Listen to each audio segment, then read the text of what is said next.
Hello everyone, welcome to our deep dive into central bank digital currencies or CBDCs, a transformative shift in the world of money that's sparking debates about privacy, control and the future of finance.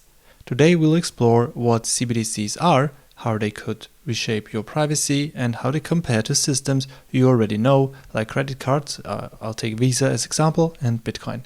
So what exactly is a CBDC? It's a digital form of a nation's fiat currency, like the dollar, euro, yen, and so on, issued and guaranteed by a central bank. Unlike physical cash, it lives entirely online or on secure devices, and unlike cryptocurrencies like Bitcoin, it's not decentralized. It's fully controlled by a government authority. Think of it as a digital dollar that's as official as the coins in your pocket, but with a twist, it's trackable and programmable. By April 2025, over 130 countries are researching CBDCs. China's CNY, so China's digital currency, is already being tested in cities like Shenzhen, while the US is piloting concepts like a digital dollar. This isn't science fiction, it's happening right now. Let's get to the big question, privacy. Cash has always been king for anonymity. When you buy a sandwich or tip a street performer, no one's keeping tabs unless you want them to. CBDCs flip that script. Because they're digital and centralized, every transaction could be logged in a government database. Proponents argue this could fight illegal activities, think tax evasion or drug trafficking. China's CNY, for instance, has been touted as a tool to monitor corruption. But there's of course also the flip side. What if the government knows every latte you buy, every subscription you cancel, or every political cause you support?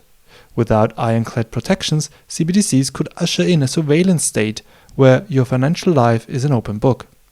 Some countries like the EU are exploring privacy-preserving, quote-unquote, CBDCs, but the devil's in the details and the execution, of course. For now, we don't know the details of the European CBDC, but as soon as we'll find out, you'll find out too on this channel. So how does this stack up against something like Visa? When you swipe your Visa card, your purchases are tracked too, but by private companies, not governments. Visa handles over 24,000 transactions per second worldwide, making it a titan of convenience. Your bank and Visa know what you spend, where and when, and they might share that with merchants and advertisers. A CBDC, though, could cut out those middlemen. Imagine a digital dollar flowing directly from the Federal Reserve to your wallet. No banks, no Visa, just you and the state. The upside? Lower fees and faster payments. The downside? That data now sits with a central authority, not a corporation. Visa's surveillance is profit-driven. A CBDC's could be policy-driven. Which feels more intrusive, a company selling your data or a government watching your every move? Now let's bring Bitcoin into the ring. The poster child of decentralized finance. Bitcoin runs on a public blockchain where every transaction is visible but tied to anonymous wallet addresses, not your identity, typically. It's slow, processing just 7 transactions per second, and volatile. Its price swings like a roller coaster, if you maybe have noticed. But it's free from central control, giving users a level of autonomy CBDCs can't match.